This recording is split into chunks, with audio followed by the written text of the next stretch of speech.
Pop OS. Apa itu Pop OS? Pop OS, bukan Pop S, Pop OS, bukan Pop S.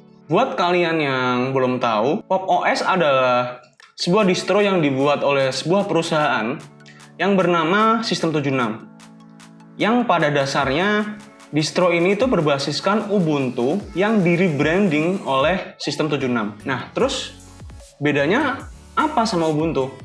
Well, technically ada beberapa perbedaan yang mana gue akan coba senggol juga di video ini. Nah, di video ini gue akan coba bahas mengenai Pop OS ini, mulai dari fitur, tampilan, dan hal menarik seputar Pop OS ini. Gue mau keserimput mulu ngomong Pop OS nih, bingung. Dan apa perbedaan Pop OS dibandingkan dengan Ubuntu? Oke, langsung aja kita mulai.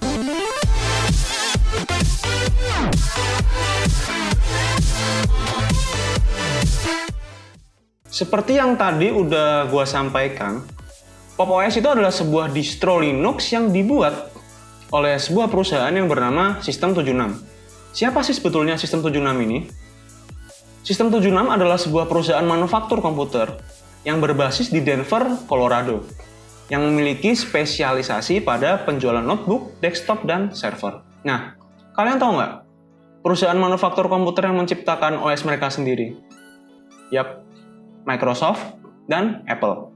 Jadi bisa dibilang Sistem 76 tuh ya mendekati lah. Buat kalian yang belum tahu juga, kalian bisa download Pop OS ini di website utama mereka. Dan cara installnya pun cukup mudah seperti distro Linux yang lainnya. Di websitenya tersedia dua versi download, yaitu Intel/AMD bagi kalian yang tidak menggunakan GPU Nvidia, dan yang kedua adalah versi Nvidia. Dua versi ini udah menyertakan driver terkait secara bundle di dalam installernya. Jadi kalian nggak perlu lagi repot untuk secara manual install drivernya. Sebetulnya, Pop OS ini pada awalnya didesain untuk running pada hardware dari perusahaan milik Sistem 76. Tapi mereka akhirnya juga menawarkan installer dalam bentuk ISO, sehingga distro ini dapat dijalankan di berbagai macam konfigurasi hardware. Seperti Ubuntu, distro Pop OS ini juga menawarkan long-term support release. Nah, by the way, versi Pop OS yang akan gue bahas di sini adalah Pop OS 1910. Oke, langsung aja. Mulai dari yang pertama adalah proses installernya. Installer dari Pop OS ini dikembangkan bersama dengan tim dari Elementary OS. Pop OS akan menanyakan bahasa, keyboard layout, dan beberapa opsi seperti clean install yang akan menghapus keseluruhan disk dan menginstal Pop OS atau custom yang memberikan kebebasan untuk melakukan partisi. Nah, untuk proses partisi sendiri, Pop OS menggunakan Gpart, dan sedangkan Ubuntu itu menggunakan tools sendiri yang sudah terintegrasi yang mungkin lebih mudah untuk beberapa pengguna baru Linux. Setelah kalian pilih disk yang akan diinstal, kalian juga bisa melakukan enkripsi terhadap drive yang baru aja kalian install. Setelah itu, instalasi dimulai dan kalian tinggal tunggu aja sampai proses selesai. Untuk proses pembuatan akun akan dimulai setelah sistemnya terinstall dan reboot. Perlu kalian ketahui juga bahwa di sini Pop OS juga membuat sebuah recovery partition yang akan memberikan kemampuan untuk reinstall atau hanya sekedar merefresh instalasi yang ada saat ini. Menurut opini pribadi gue, installer Pop OS ini bisa dibilang lebih simpel daripada Ubuntu. Meski gue juga bilang installer Ubuntu sedikit lebih lengkap ketika berbicara tentang melakukan partisi. Dan gue lebih suka proses pembuatan akun di Pop OS pada awal proses setelah install, yang mana Pop OS akan menanyakan beberapa pertanyaan. Seperti, apakah kalian ingin menyalakan location service sampai melakukan koneksi ke akun online yang kalian miliki yang dilakukan sebelum kalian melakukan proses login? Yang mana kalau di Ubuntu, kalian diberikan pertanyaan ini setelah kalian melakukan login. Kemudian mengenai tampilan, jika dibandingkan dengan Ubuntu, Pop OS memiliki feeling tampilan yang berbeda. Meski bisa dibilang Pop OS itu menggunakan basis distro Ubuntu dan keduanya sama-sama menggunakan GNOME. Pop OS secara default tidak menggunakan dock untuk tampilan UI-nya.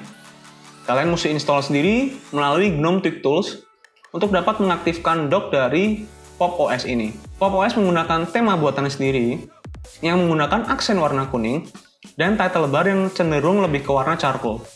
Pop OS juga menggunakan icon yang bisa dibilang sangat vivid dengan cenderung ke biru-biruan dan cenderung lebih mirip dengan icon GNOME 332. Kemudian untuk fitur, di bagian application library-nya, kalian bisa melakukan grouping untuk aplikasi yang ingin kalian grouping di sini. Sehingga kalian bisa lebih mudah untuk memanage aplikasi yang ada dan terinstall di sistem kalian. Pop OS juga dilengkapi dengan multiple workspace yang cukup smooth dan enak untuk digunakan. Kalian juga bisa menggunakan window snapping pada Pop OS yang sangat membantu kalian ketika ingin membuka dua window bersamaan dengan posisi yang teratur. Atau gua bilang ini semacam mirip dengan side-to-side view. Kalian juga bisa menggunakan fitur yang bernama keyboard navigation yang bisa digunakan untuk berpindah workspace, membuka app library, dan melakukan window snapping.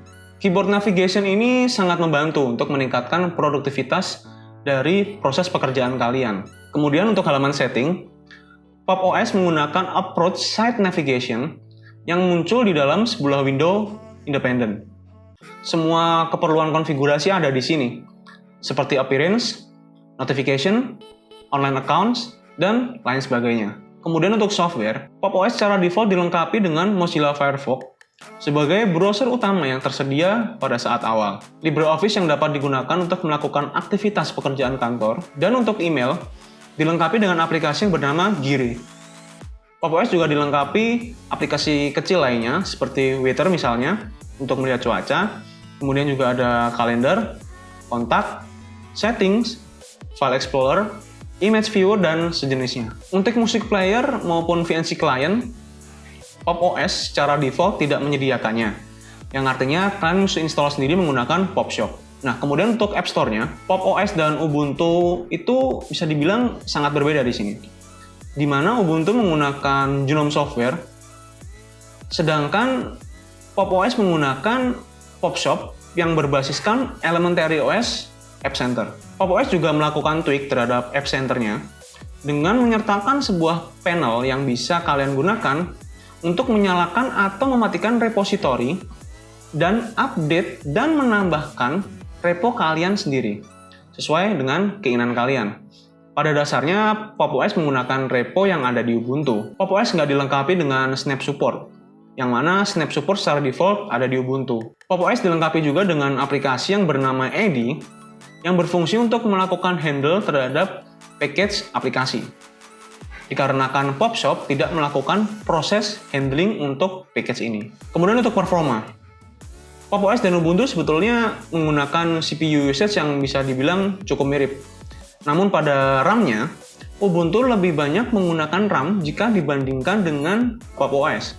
Hal ini membuat Pop OS terasa lebih smooth dan enteng ketika menjalankan beberapa aplikasi, mulai dari animasi hingga multitasking.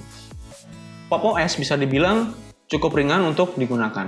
Mungkin ini dikarenakan Pop OS secara default hanya dilengkapi dengan beberapa aplikasi saja, sehingga menjadi lebih ringan. Jadi secara gambaran besar, menurut gua Pop OS nggak terlalu berbeda dengan Ubuntu, yang mana kedua OS ini memiliki karakter dari mereka masing-masing, seperti tampilan dan beberapa fiturnya. Itu aja sharing dari gua mengenai Pop OS ini, Pop OS. Kalau kalian penasaran, kalian bisa langsung ke websitenya untuk download dan install langsung. Kalau kalian memiliki info mengenai Pop OS yang mungkin gua nggak tahu, kalian boleh sharing di kolom komentar supaya gua dan teman-teman yang lain tahu. Kalau misalkan kalian merasa video ini bermanfaat, kalian boleh like, share, dan subscribe. Tapi kalau misalkan kalian merasa video ini nggak bermanfaat, ya kalian tahu mesti ngapain. Oke, gitu aja guys. Sampai jumpa lagi di video selanjutnya. See ya, bye-bye. Terima kasih telah menonton video ini. Kalau kalian merasa video ini berguna buat kalian, jangan lupa untuk subscribe channel gue ya. Thank you.